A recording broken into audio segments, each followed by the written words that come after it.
E aí, tudo certo? Material de anotação nas mãos? Podemos começar? Então vamos lá.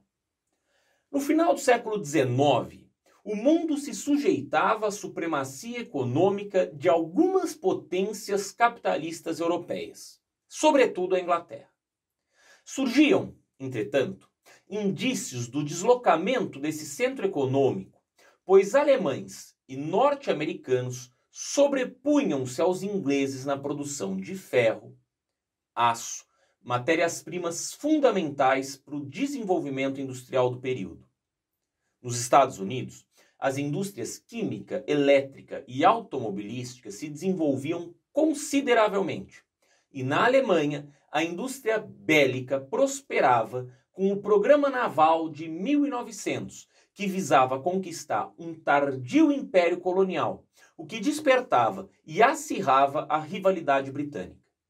Além disso, as ambições coloniais alemães no norte da África se chocavam com os interesses franceses, como ficou evidente na disputa dos dois países pelo controle do Marrocos, na chamada Questão Marroquina de 1904.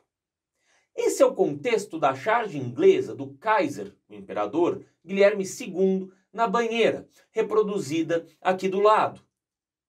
Ela tem um tom de ironia por enfocar um nobre em uma atividade cotidiana, mas também de crítica ao indicar que o Kaiser entende a Europa como um objeto do seu uso pessoal.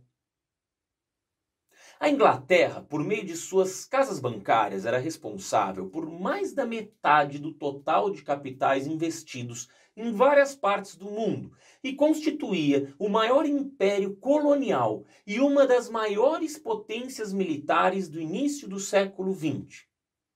Apesar disso, cada vez mais sua hegemonia, a chamada Paz Britânica, era ameaçada por outros países imperialistas que exigiam a redivisão colonial, sobretudo na África e na Ásia.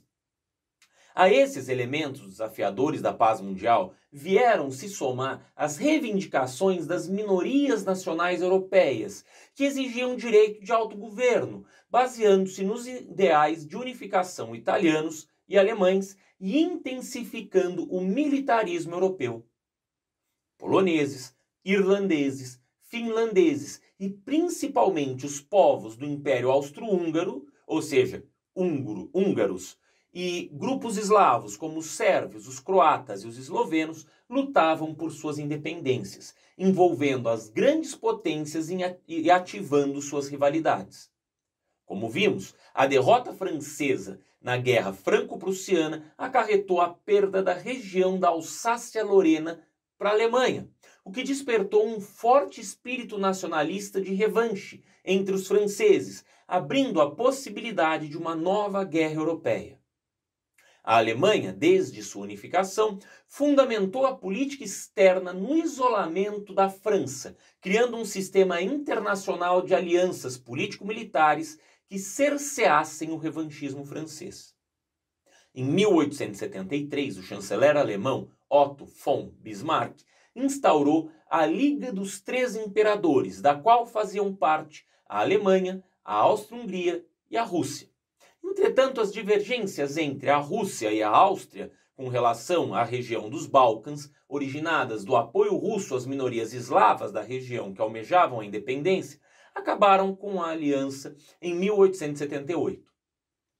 Em 1882, o Reich, ou seja, o Império Alemão, firmou a Tríplice Aliança, unindo-se ao Império Austro-Húngaro e à Itália. Somente na última década do século XIX, a França começou a sair de seu isolamento internacional, conseguindo estabelecer um pacto militar com a Rússia, em 1894. A Inglaterra se aproximou da França, formando com ela o bloco denominado Entente Cordial, em 1904, que fundia os interesses comuns dos dois países no plano internacional. A partir de então, as antigas hostilidades franco-inglesas foram esquecidas para que os dois países enfrentassem um inimigo comum: o sucesso econômico da Alemanha, sua expansão colonial e seu exaltado nacionalismo. A adesão da Rússia à Entente Cordial originou a Tríplice Entente. Assim, passavam a existir na Europa dois grandes blocos antagônicos, a Tríplice Aliança e a Tríplice Entente, que fomentaram a tensão que levou os países europeus aos preparativos armamentistas. O posicionamento da Itália diante desses dois blocos era dúbio, porque, embora fizesse parte da Tríplice Aliança, cultivava sérios conflitos com o Império Austro-Húngaro, por causa da disputa pelas regiões irridentas, ou seja, Trentino, parte sul do Tirol e da Ístria. Chegou a assinar acordos secretos de não agressão com França e com Rússia, países da Tríplice Entente. Mas a disputa pelos Balcãs, a região entre o Mar Negro e o Mar Adriático, se iniciou no final do século XIX com o desmembramento do Império Turco-Otomano, que se encontrava em rápida desagregação após mais de 4 séculos de existência. Lembra da tomada de Constantinopla em 1453. A intervenção imperialista internacional na região, polarizada pela Tríplice Entente, pela Tríplice Aliança, e as lutas nacionalistas dos diversos povos que faziam parte do Império originaram agudas crises locais e internacionais. Pretendendo dominar a região do Mar Negro ao Mar Egeu, passando pelos Balcãs, a Rússia defendia o pan-eslavismo e a independência das minorias nacionais.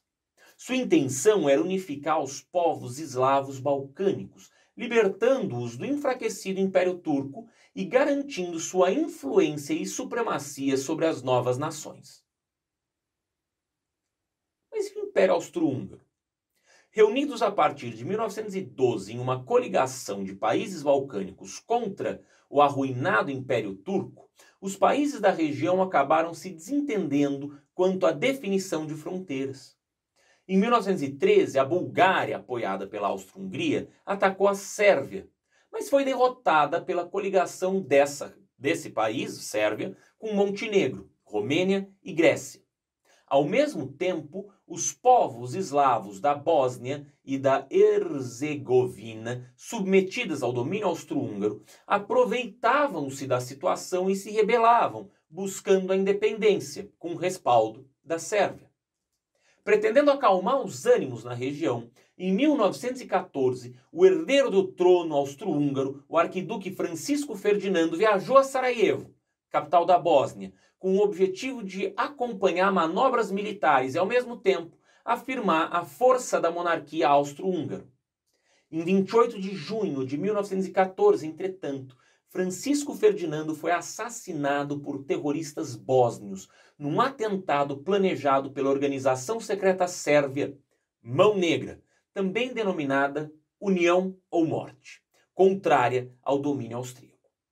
Em represália, o governo austríaco deu um ultimato à Sérvia, com uma série de exigências que feriam a autonomia do país.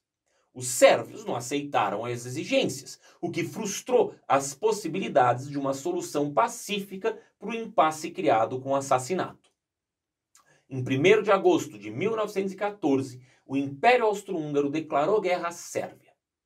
Imediatamente, a Rússia posicionou-se a favor da Sérvia, e a partir de então, o sistema de alianças foi ativado, resultando na entrada da Alemanha, da França e Inglaterra no conflito, que se generalizou. Exatamente um mês depois, os grandes exércitos marchavam para a guerra. Mas isso já é assunto de uma próxima aula. Até mais.